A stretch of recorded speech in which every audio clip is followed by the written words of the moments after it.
Bienvenue Virginie Riva.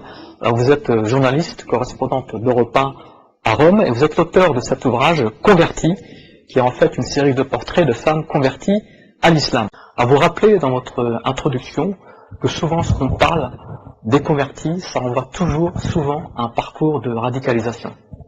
Oui, ça renvoie à l'idée effectivement soit d'une radicalisation, soit aussi d'une islamisation. C'est un peu cette idée de l'islam prosélyte, on en a peur parce qu'on se dit, voilà, les convertis, l'islam a du succès et donc il convertit nos femmes, entre guillemets. Et aussi l'idée d'une femme soumise. C'est trois idées que je voulais un peu interroger. L'idée d'une femme nécessairement convertie parce que son mari lui a demandé de se convertir. Et en fait, l'idée c'était déjà contre l'idée de radicalisation, de ne pas aller voir de djihadistes mais d'aller voir des femmes de la vie de tous les jours dans toute la France entière, voir comment elles vivent leur islam. Elles sont absolument pas radicalisées, d'aller voir des femmes qui sont instruites, qui travaillent, qui ne se sont pas nécessairement converties par amour d'ailleurs, et donc voilà, d'interroger un peu ces fausses idées et ces fantasmes aussi qu'on peut avoir. Est-ce qu'on a des chiffres précis sur le nombre de convertis à l'islam? Alors on a des chiffres qui datent et qui ne sont pas très précis. On parle de 100 000 à 200 000 convertis, hommes et femmes confondus, des chiffres qui seraient du ministère de l'Intérieur. Mais alors justement j'ai essayé de demander, et en fait le ministère dit très justement d'ailleurs, nous on n'a aucun chiffre sur les convertis, en tout cas ils ne m'en communiquent pas parce qu'on n'a pas besoin, on n'est pas censé en fait savoir le nombre de convertis. On sait le nombre de catholiques qui vient chaque année, de convertis au catholicisme, parce que l'Église catholique, par exemple, communique dessus, sur le nombre de baptisés à Pâques. Il y a des chiffres très clairs, on sait qu'il y en a environ 3 000, 4 000 par an, mais effectivement, sur l'islam, le ministère n'a pas à savoir le nombre de convertis, puisqu'on est dans une république laïque. Donc si l'islam lui-même ne connaît pas son nombre de convertis, la République n'a pas besoin de les répertorier, sauf s'il y a une atteinte à la sûreté de l'État, mais alors là, on est dans d'autres profils, et c'est... Voilà, donc on n'a pas de chiffres précis. Quelles sont les raisons qui poussent ces femmes à se convertir à l'islam? Alors, les raisons, les sociologues les ont déjà étudiées, ça fait quelques années, et effectivement j'ai retrouvé à peu près les mêmes raisons. Donc la première, c'est la proximité avec les musulmans, c'est-à-dire dans ses amitiés, dans son parcours, à l'adolescence, lorsqu'on a des amis musulmans, lorsqu'on est invité dans les familles musulmanes, et avec un moment important qui en général est une première curiosité, c'est le ramadan. Le ramadan revient dans le discours de chacune des converties que j'ai rencontrées. C'est un moment important où elles ont pu être reçues dans les familles, elles ont goûté une certaine chaleur, une forme de religiosité qui les a attirées ou questionnées en tout cas, et qui va marquer leur parcours. Il y a évidemment la rencontre amoureuse, même si, et là c'est assez intéressant, et ça peu de gens le savent, sauf les spécialistes, lorsqu'une femme veut épouser un musulman, elle n'a pas forcément besoin de se convertir. Le mariage religieux peut se faire si elle est issue d'une des deux autres religions, donc le judaïsme et christianisme. Elle n'a aucune obligation religieuse de se convertir. Donc l'idée c'est aussi de se dire, mais alors pourquoi elle le fait?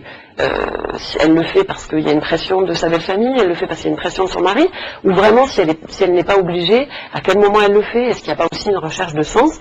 Et là on en vient à la troisième raison, c'est la démarche spirituelle, la quête de sens que moi je prends au sérieux, c'est-à-dire effectivement une vraie recherche, que ça soit après une rencontre amoureuse, l'un n'exclut pas l'autre. On peut se poser des questions de foi, de sens, de démarche spirituelle, alors qu'on est avec un musulman. Ça ne veut pas dire qu'on est forcément soumis et complètement téléguidé dans le choix d'une religion. Donc voilà, ces trois grandes raisons peuvent être complètement panachées, on peut les retrouver dans chacune des conversions. Alors est-ce que ces conversions impliquent un changement de vie pour ces femmes?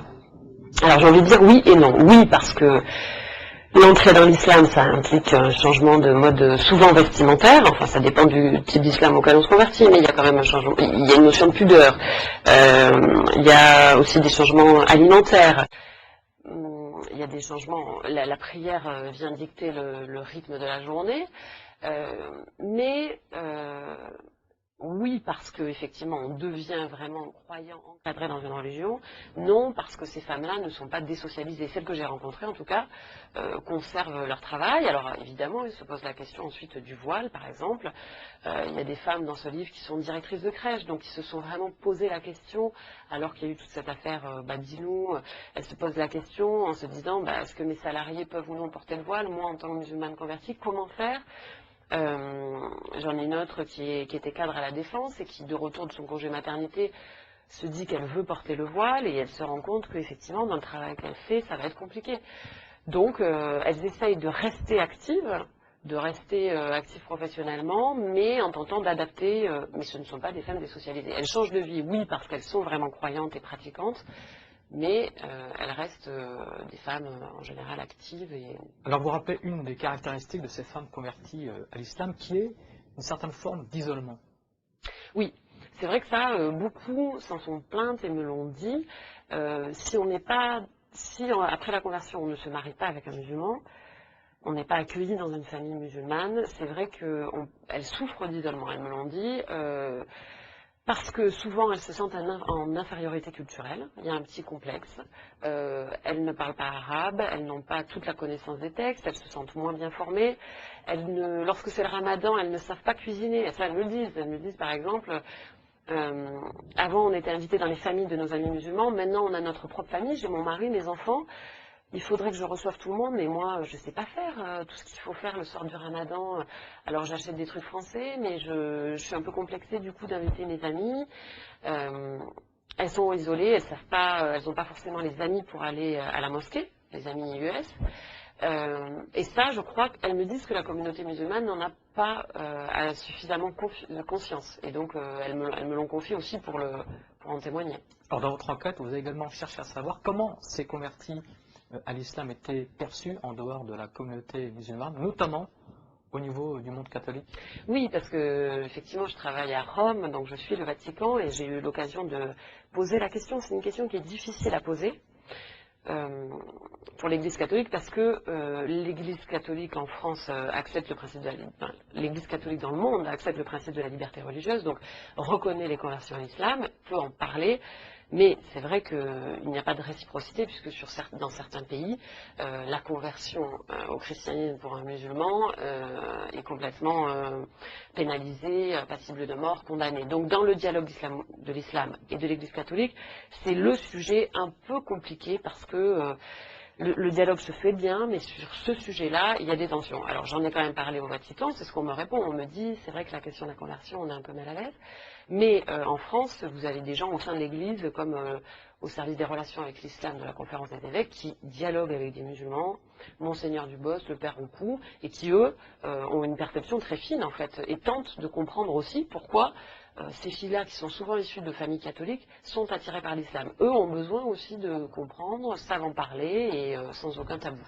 Merci à vous, Virginie Riva. Alors, je rappelle le titre de cet ouvrage, Converti, paru aux éditions du Seuil.